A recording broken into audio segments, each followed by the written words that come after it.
Welcome to this evening's paper, where it's a huge pleasure to welcome Professor Daniel Padilla Peralta, who's an Associate Professor of Classics at Princeton University in the US. And he's a researcher of the Roman Republic and early empire, and also of classical reception in contemporary America and Latin American cultures.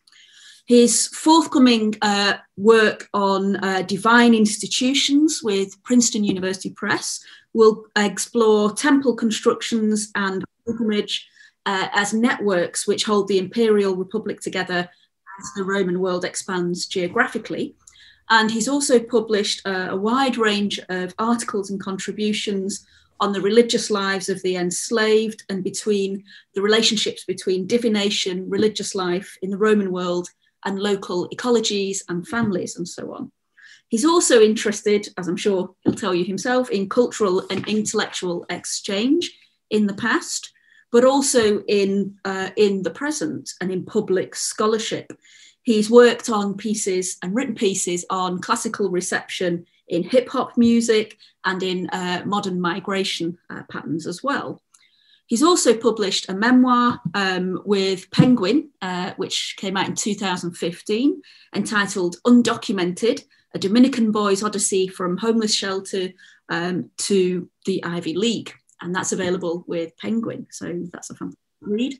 And also an edited book on Rome, the Empire of Plunder, the Dynamics of Cultural Appropriation, along with Matthew Law and Carolyn MacDonald. So without further ado, before me continuing to give you a list of all Daniel's accomplishments, I'm going to pass over to him for his talk, which we're all hugely looking forward to, on Homer's passage in postcolonial Hispaniola. Thank you, Daniel. And thank you, April, and thank you, Jenny, and all of you for coming out for this virtual talk. My only regret about it is that we are not doing this face-to-face, but I hope that the black cloud of the pandemic will lift one day and I can return to the UK. So what I'll do for the talk is I'm going to share some slides. I have a script. I will mostly keep to the script, although I will allow myself some improvisation. And the hope is to go for about 30 minutes and then take questions. I've become interested in the past few years in tracking the movements of Homer and receptions of Homer in the colonial and post-colonial Hispanophone Caribbean. But this tracking is complicated by one of the more regularly discussed features of Latin American classical reception, and especially reception occurring in the periods of interest to me. This feature is the pronounced slant towards Latin authors, and in particular Latin poets, to the marginalization of their Greek counterparts for much of the colonial and revolutionary periods, prior to the efflorescence of Hellenizing literary engagements in the mid to late 19th century and first few decades of the 20th. The reasons for this are complex and complexifying as recent scholarship begins to map a deeper stratigraphy of Hellenizing receptions in the Hispanophone Americas.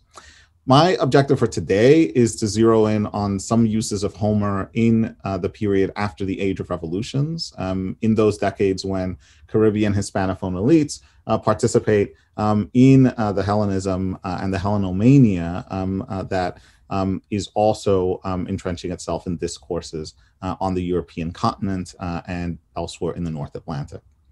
The idealization of Hellas enters into dialogue with one specific intellectual project that's also of concern to me in my research, pan-Americanism. A pan-Americanism whose most determined and passionate advocates were the Cuban José Martí, who lives from 1853 to 1895, and the Puerto Rican Eugenio María de Hostos, who lives from 1839 to 1903. And I want to shout out the person on Twitter who noticed that in the abstract for this talk, I had garbled Eugenio María de Hostos' name. So shout out for Twitter corrections. In this context, the metonymic charge of Homer looms very large. But first, some background. By the period under discussion, Latin American interest in classicizing epic and in adapting classicizing epic was already several centuries old. This interest had molded itself primarily around verse, of course, in Neo-Latin, in Castellano, and indigenous language compositions, as the research of Andrew Laird, Adriana Vasquez, and my colleague at Princeton, Erika Valdivieso, is demonstrating. Horace, Vergil, Propertius, Ovid, Lucan, and Statius were primary targets of emulation and appropriation, with varying degrees of success on the part of the poetically inclined. Greek epic and lyric were, by contrast, relatively under-tapped resources, with one exception. Horatian meters and approaches to the study of Horatian metrics did give a push to Greek-influenced Neo-Latin prosody. As late as 1846, when Don Narciso de Foxá took first place in a contest sponsored by the Liceo Artístico y Literario de La Habana in Cuba for his Epilion, Canto Épico sobre el Descubrimiento de América por Cristóbal Colón, epic poem over the discovery of America by Christopher Columbus, Homer's shadow would announce its presence only through recusatio. So here are Narciso de Foxá's opening lines, which wave at Homer before rushing past him to embrace Vergil and Propertius. Come to my hands, resounding trumpet, as I feel myself overcome with enthusiasm. Come to my lips, and may my song break through the region of still winds. I do not aspire to the militant pomp of Homer or the fires of Tasso, as I am not going to sing of arms or war, but rather about the greatest enterprise that earth has seen. But in a span of a few decades, this state of affairs, as exemplified by this 1846 composition, changes. Hispanophone Caribbean writers, especially those in the Dominican Cuban orbit, become more and more preoccupied not just with ancient Greek poets in general, but with Homer in particular. And so the question of interest to me is why? But prior to diving into the writings themselves, let me first offer some orientation to the historical and political contexts that structure and frame them. Since I concentrate in much of what follows on Spanish-speaking Hispaniola, a potted history will be useful, although it will necessarily be potted.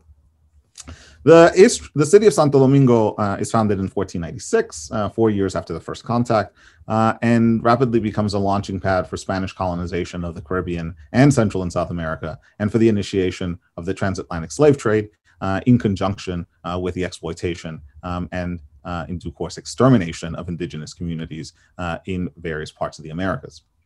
It is also the site of one of the more astringent early critiques of the Spanish settler colonialist project, the 1511 Advent sermon of Fray Antón de Montesinos, which survives because of its quotation and paraphrase in the writings of Bartolomé de las Casas. With the acceleration of Spanish imperial violence in Central and South America and the amplification of what Eduardo Galeano memorably described as the opening of Latin America's veins, Santo Domingo and Hispaniola's fortunes began to wane from the vantage of the colonizers themselves, who abandoned the northern stretches of the island after a series of pirate attacks in the early 1600s, even as a series of uprisings clears the way for maroon indigenous and African communities to establish settlements in the island's mountainous interior. Under the terms of a 1697 treaty, the western third of Hispaniola is conceded to France, and French Saint-Domingue soon emerges as the most profitable and arguably most brutal slave colony in the Caribbean. In 1791, as many of you will know, enslaved and freed persons under the leadership of Toussaint Louverture and Jean-Jacques Dessalines initiate a large-scale revolution. Spanish attempts to capitalize on the disintegration of French colonial control prove futile, and following the cessation of the Hispanophone two-thirds of Hispaniola to France in 1795, it's only a matter of time before the revolution crosses the linguistic gradient, as it does 1 year after the Republic of Haiti proclaims its independence in 1804. Hispanophone Santo Domingo seesawed between Spain's reassertion of control and Haitian control. In 1821, it declares independence as Spanish Haiti. The very next year, Haitian forces, in collaboration with some Hispanophone Dominican leaders, re-enter the Spanish-speaking part of the island and occupy it until 1844. That year's declaration of independence ushers in a Dominican Republic that came briefly back into Spain's orbit for a few years in the 1860s, before being decisively yoked into the United States' orbit through the ostensibly benevolent application of the Monroe Doctrine, as well as more direct military occupation from 1916 to 1924. Continuing internal instability, much of it sown by US demands, paves the way for the rise of Rafael Leonidas Trujillo Molina, who is dictator for a bit over 3 decades. After his assassination, a second US military occupation was instrumental in establishing a pseudo-democracy under Joaquín Balaguer, the constitutive experience for the political and economic organization of the late 20th and early 21st century Dominican state. Since Balaguer is very invested in ancient Greece and in the ideological potencies of ancient Greece, I will have more to say about him in the final minutes of my talk. I've argued in contributions to 3 edited volumes, 2 now out and about in the world, and the 3rd forthcoming, that the many protagonists in these developments over the past few centuries of Hispaniola's fluctuating fortunes in the Caribbean and global stage are constantly engaged with the reading, negotiation, and adaptation of ancient Greek and Roman texts and precedents to the local contingencies of racial settler colonialism on Hispaniola. There are many models and scaffolds for conceptualizing this kind of investment in the practice of reception. Emily Greenwood's vision of the omnilocal has been productive for me, and I am looking forward to savoring the notion of classicizing crisis that anchors the volume recently edited by Barbara Goff and Michael Simpson. For today, I'm interested in how the Hellenisms of the 19th and early 20th century Atlantic circulate within the social networks of the Hispanophone Caribbean.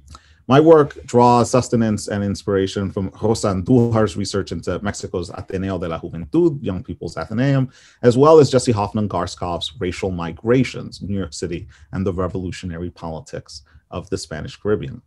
Many of the figures on their pages trace journeys into and sometimes out of Hellenism as a productive site for the articulation and dissemination of revolutionary ideologies, some of which are more emancipatory than others.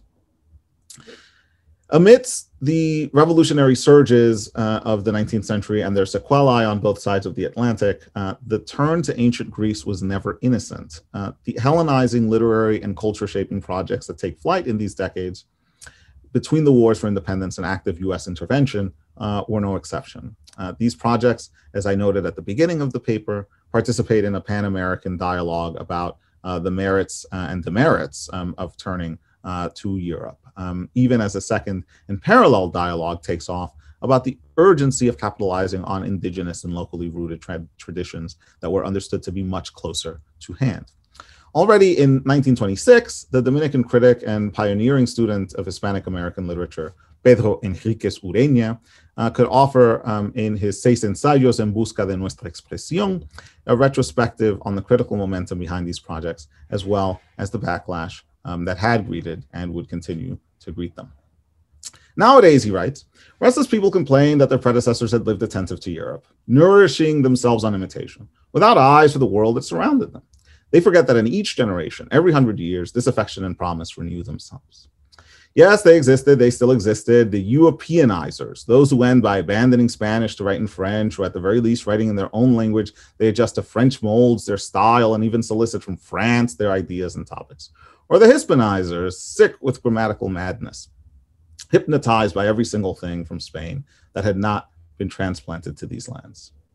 But let's dare to cast doubt on everything. Are these crimes truly unaccustomed and unforgivable?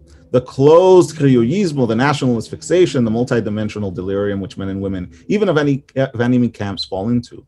Is this the only source of well-being? Our preoccupation is of a new type. Rarely did the Romans, for example, know it. For them, the arts, letters, philosophy of the Greeks were the norm. To this norm, they sacrificed without hesitation or complaint any and all native tradition. The Carmen Saturnium, their Creole verse, had to yield its place to verse in quantitative meters. The autochthonous springs of theatrical entertainment were crushed underneath the tread of the vehicle that brought from an alien home the cargo of arguments and forms. Even the national legend was touched up in aristocratic legend in order to rope it up with Troy. And while few writers dared to switch languages, despite the imperial example of Marcus Aurelius, whose Greek prose is not better than the French prose of our friends today. The trip to Athens, to the feeble Athens of Augustan times, had the ritual character of our trips to Paris, and the event was celebrated, as it is today, with the requisite banquet with odes of departure, as is the case of Horace's for the ship that Vergil boarded. The Roman soul found an expression in literature, but under alien precepts, under imitation, set up as a method of learning. In itself, Henríquez Ureña is concerned, as Henríquez Ureña is concerned, the zest for imitation isn't a problem. What is more troubling, and what he identifies in Hispanophone Latin America as its most pronounced flaw, was indulgence in a species of imitation that does not bring forth something original, that does not create. Our sin in America is not systematic imitation, which does no harm neither to Catullus nor to Vergil, neither to Corneille nor Molière, but rather diffuse imitation, sign of fan literature, someone who's not interested in fan fiction, you see, of men who do not suffer from the anxiety of creation.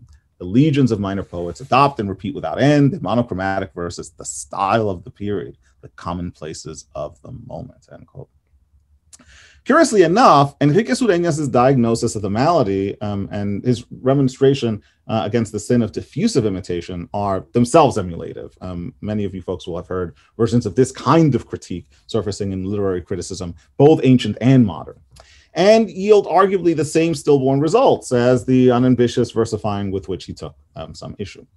Henríquez Ureña's rhetoric, that is self-consciously plugged into a tradition of chafing at uncritical imitation, although it is revealing that in a reflex of this same tradition's habit of chronological condensation, the near past and the very distant past are invoked, with the vast temporal middle ground of debates about imitation sidelined.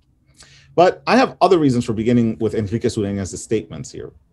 The first is that his statements draw attention to the Francophone and Francophile dimension of Europeanizing literary projects in the Hispanic Caribbean, something that Joshua Hartman has recently covered in the context of the Puerto Rican Ramon Betances.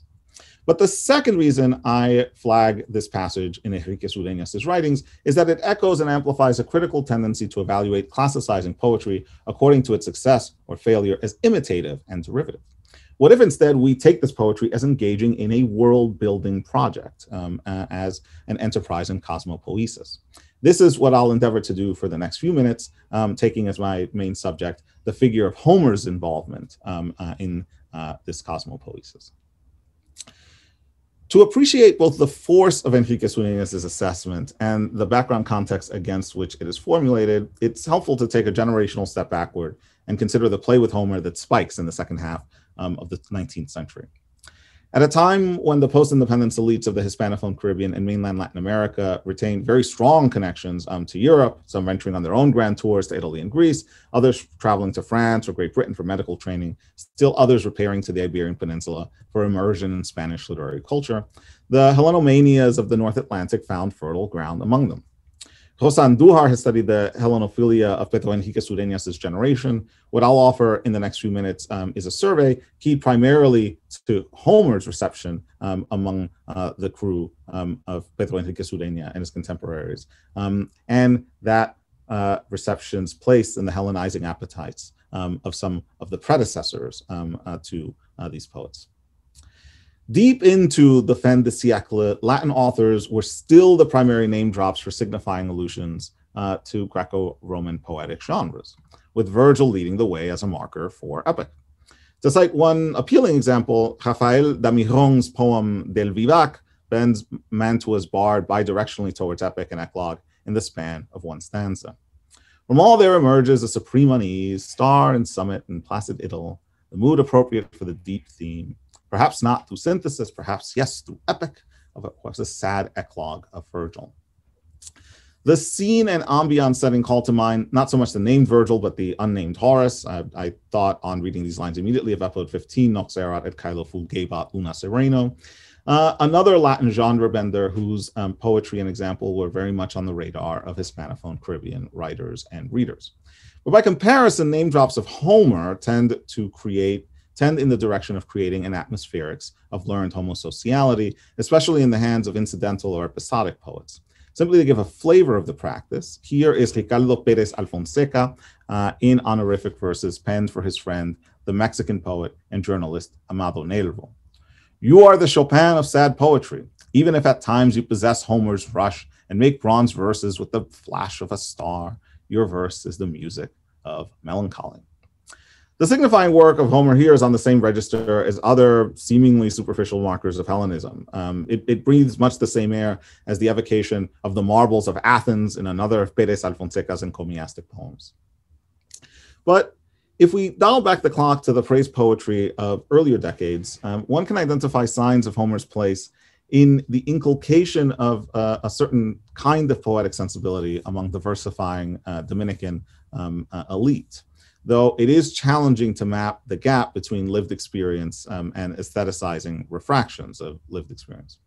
Francisco Muñoz del Monte, a native of Santiago de los Caballeros who went into exile in Cuba as a child and returns to the Dominican Republic after the Declaration of Independence in 1844, pens a lengthy eulogy in verse for one of his peers on the death of my friend and fellow student, Don José María Heredia, that assimilates the prematurely deceased's talents to those of Homer. Although the ambiguity of his use of the verb copiar, copy, emulate, admits of various interpretations, not all of which are compatible. Sublime Heredia, he writes, you hear from your immortal seat the aggrieved lament of your childhood friend, of the friend who would see you on the banks of the Osama, nourish the divine flame that finally consumed your being. I still remember. A decade had not passed you by, still not yet arrived as the day of reason for you, and with your mind readying itself for study and experience, your staggering intelligence disclosed the future. As a young adult, on seeing you, hardly a child, imitate Homer, I thought I saw the fiery clash of Achilles and Agamemnon, and in front of the Greek ships and the laments of Priam, amidst flames and shrieks, sacred Ilium submerged. And on giving you the final send-off, the whole world proclaimed you as Vatic, rival of Homer, as Bard, rival of Ossian. Even if, as we saw already with Pérez Alfonseca, references to Homer have the flavor of a garnish, the juxtaposition of local detail, the banks of the Osama is a river in the Dominican Republic, with omnilocal allusion to Homer, and again, my reference to the omnilocal is plugged into Emily Greenwood's mobilization of this concept, is resonant and compelling. But besides the querying of the Hellenic for choice marbled ornaments of homosocial encomium and eulogy, another species of engagement with Homer is rounding into form in the final decades of the 19th century. Its operations are first detectable in a February 1884 letter printed in a newspaper headquartered in Santiago in the Dominican Republic, a newspaper named El Eco del Pueblo, the Echo of the People, whose Hispanophile editor-in-chief, José Joaquín Hungría, after holding the nation's presidency for 1 year, canvassed for the Dominican Republic's annexation by the United States. The letter, which is submitted under a pseudonym, holds the distinction of featuring the earliest attestation of the English word folklore in a Latin American publication, and for this reason drew the attention several decades later of the Dominican folklorist and cultural historian Emilio Rodríguez de Morizzi. It begins, and I'll quote, "My friend, the Iliad, the Odyssey, and the Spanish Romance, grand monuments of poetry, are popular songs that were compiled, with the only difference being that the Iliad and the Odyssey have as their author one man, Homer, and the Romance as its author a people, Spain.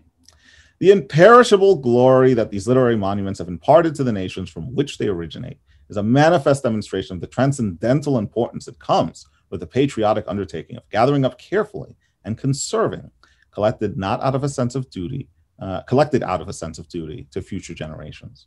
Those poems that move from mouth to mouth while recreating the popular spirit, and that, flighty on appearance like those gusts of wind that toss about tree leaves and loosen the hair of virgins, enclose in their vast ensemble the complete history of those communities on account of its ethnological, primitive, and poetic content," end quote. While connected to European scholarship, later in the letter, he references a request received from a professor in Austria who is desirous to learn everything pertaining to Dominican folklore. The author of this letter not only gestures to Homer in justifying the need for scholarly industry in collecting Dominican popular songs and oral traditions, his letter delights in its own Homeric embellishments, notably that appeal to La Gloria Imperecedera. This is the Spanish rendering of the phrase Cleos Afteton, as cemented in translations of the epics into Castilian over the course of the 19th century. It's noteworthy that the Homeric epics do not matriculate as a unity into the translation orbit of Castellano, whereas the first printed translation of the Odyssey appears in the 16th century. The Iliad had to wait until Ignacio García Melo's 3-volume effort of 1788, with a second version following in 1831. In any case, the most important aspect of this letter is that it plays up the desirability of accumulating and systematizing Dominican folklore by reference to Iberian and Homeric Greek precedents. The drive to stitch together various strands of local and indigenous traditions, but with Afro-Caribbean ones muted or set aside, an issue that I've attempted to explore in other writing, did eventually bear fruit in compilations such as Manuel Andrade's Folklore from the Dominican Republic, which was published in 1929. But what matters most for my aims is that the programmatic orientation that's imparted to undertakings of this sort by the pseudonymous letter explicitly situates them within a Homerizing framework and within a framework of receiving Homer. In this fashion, Homer is tapped as inspiration for research into Caribbean oral poetic cultures. But was the turn to Homer, both in the context of intra-elite encomium and in the elaboration of a research program into local Dominican folklore and oral poetics, spurred by other factors besides the triangular traffic in Hellenophilia across the North Atlantic? Heureux qui, comme Louise, a fait un beau voyage, Joachim du Bellay, famously mused in the 16th century. And arguably no Dominican could lay more of a claim to embodying the manifold paradoxes of that line than the multi-term president of the Dominican Republic, Ulysses Heureux, whose assassination after a conflict-ridden decade in office capped a life of Odyssean social and political maneuverings, his childhood as a son of a Haitian father and Martinican mother, living on the Dominican-Haiti frontier, his meteoric ascent through the armed forces and installation in an increasingly autocratic presidency with his troops backing, and finally his violent death, which was greeted with expressions of rapturous joy by white-identifying Dominican elites. Ulysses gave way to a Horace, Horacio Vasquez, his enemy and successor as Dominican president, around whom one of the first national parties formed. But another one of his prominent political adversaries was the father of the literary critic whom we quoted at length earlier, Pedro Henríquez Ureñas' father, Francisco Henríquez y Carvajal. Hailing from a family with Sephardic roots, Francisco first studied law before training as a doctor in Paris, then returned to Santo Domingo to pursue a career that saw him variously oversee a newspaper, take the helm of several governmental agencies, and briefly serve as president, with his tenure cut short by the US military invasion and occupation of 1916. The husband of the highly lauded poet Salome Ureña, Francisco could count on the presence and distinction of another poet in the family, his brother Federico, whom you see on this slide. As was true for many of his contemporaries, Federico Henríquez y Carvajal's turn to versification had a political and nation-building inflection to it, especially in the wake of the struggles to liberate Cuba that provided an entire generation of warrior poets with incentive to pursue new innovative literary experiments. Best known because most studied is the literary energy of José Martí at the forefront of debates over the value of ancient Greece for the revolutionary political and artistic programs that would expand beyond the fight for Cuban independence to trigger a hemispheric transformation. His famous insistence in Our America that, quote, our Greece must take priority over the Greece which is not ours, end quote, should be read not as a renunciation of the Hellenophile tendencies of his peers, but as a prompt for a new kind of agonistic striving with Greco-Roman antiquity. Martí was the same person who rhapsodized about the Statue of Liberty's incomparability by praising it as greater than the ancient Colossus of Rhodes and the chryselephantine statue of Zeus at Olympia, but he also singled out Leonidas of Sparta and Cato the Younger of Rome as exemplary lodestars for the independence movements of his time. For Henríquez de Carvajal, meanwhile, who moves in the same intellectual circles as Martí, Greco-Roman antiquity had much the same galvanizing force as catalyst for the articulation of a hemispheric imaginary through poetry that wore its Hellenizing reference proudly. Nowhere is the imprint of this imaginary more visible than in the traffic in poems, all entitled Americanas, between Federico Henríquez y Carvajal and his contemporary Arturo Bautista Pellerano Castro. Pellerano Castro's Americana brings Homer into the fold in an effort to place the Pan-American struggle for liberty on the plane of epic contests. Sing me the old song, the one with the fierce notes, the one with breath from Hercules' lung, the one with the force of swollen waters.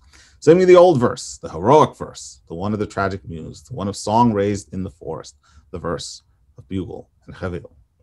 Do you not see in the east a point of gold, a spark that glows, a vision of youthful light, akin to the virgin projection of a soul? That purple red is fire, the dawn of another fatherland. That song in the shadow is the epic. It is Homer passing by, the muse of Junín who awakens with her profile of American Indian. Sing me the old song, the one of the holy wraths. That voice in the heights is of the genius, Bolívar, who raves on the mountain. The poem shuttles between the independence contest of the early 19th century, anchored to the memories of the Battle of Junín and to the heroic achievements of Simón Bolívar, and the emancipatory struggles of the poet's own lifetime as Hispanophone Caribbean elites looking to Cuba and Puerto Rico as staging grounds for the next stage and the striving for hemispheric liberation make obvious. Noteworthy about Homer's passing by is that it clears the way for a muse who's contoured in the image of an indigenous woman, implicating the dynamic of Homer's reception and a long-running tendency to displace Afro-Caribbean presences through the substitution and fetishization of a specific brand of indigeneity and indigenizing discourse. On reading this poem, Federico Henríquez y Carvajal's own muse spurs him to respond with another Americana, and its intertextual play with Pereirano Castros's further drives home the fusion of classicizing verse and hemispheric sensibility. And the old bard of robust faith in liberty and fatherland, Henríquez y Carvajal writes, leaves in the shade his mournful lyre for the brass of the singer of the Niagara. He strikes it and feels the sovereign inspiration, the inspiration of holy wraths, forge the lightning bolt of manly stanzas that explodes in the deepest recess of his being. America, to battle, from the red fires, like the tragic muse, rise and fight in the splendid forests, Cuba, and advance either to triumph or martyrdom. For Henríquez y Carvajal and Pereirano Castro, to sing for Cuba was, as Max Enriquez Ureña observed in recapitulating this exchange, to sing for America. The struggle for Cuban independence was understood as indissociable from Pan-American liberation. Classicizing poetry studied with allusions to Homer or Homeric epic was one medium through which the enthusiasm of a Hispanophone Caribbean elite for the Pan-American enterprise of independence receives powerful expression. But this was an intensely self-referential poetry, not only in the sense that it looks to its own internal guiding lights for inspiration, but in the sense that it was a poetry through which elites, aspirational and established, with the resources to hop across the islands and transatlantically communicate with each other. Their cultural koine is Hellenophile and Hellenizing poetry of this brand, at whose sentimental and elusive center the figure of Homer as metonym takes up residence. In the decades after this exchange of verses, and now I wind my way to a conclusion, Homer's poetry would remain a benchmark and beacon for Dominican writers. The conspicuous case in point is Joaquín Balaguer, the on and off again president in the decades after Rafael Trujillo's assassination, who benefited from US support in keeping the Dominican Republic in the firm grip of pseudo-democratic authoritarianism.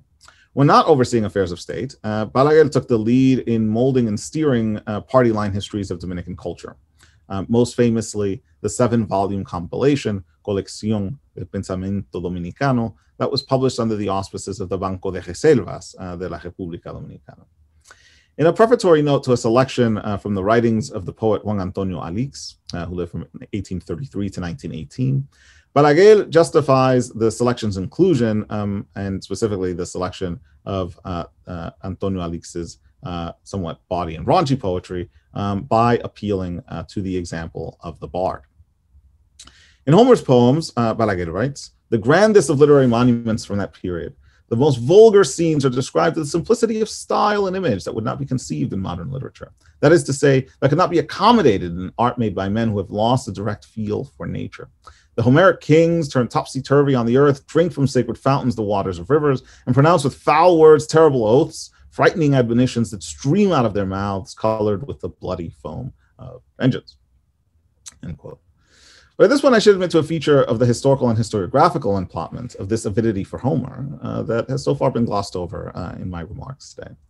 The bulk of our evidence, up to and including most of the poems that I have been quoting, comes from one major source, the mind that imposes order on the panorama of Dominican literary history, Max Enriquez Ureña, Pedro Enriquez Ureña's brother and nephew of Federico Enriquez Carvajal.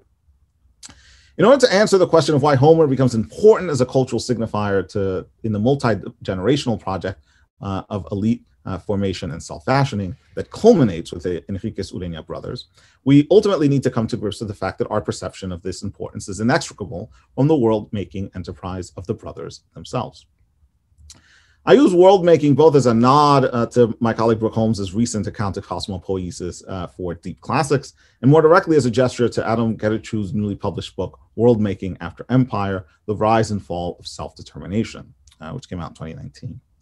This world-making, I will propose by way of conclusion, orbits around the taste for Hellenizing poetry and the reception of Homer as a metonym for Greek culture, as a marker and maker, not just of elite status or of hemispheric possibility, but of family values.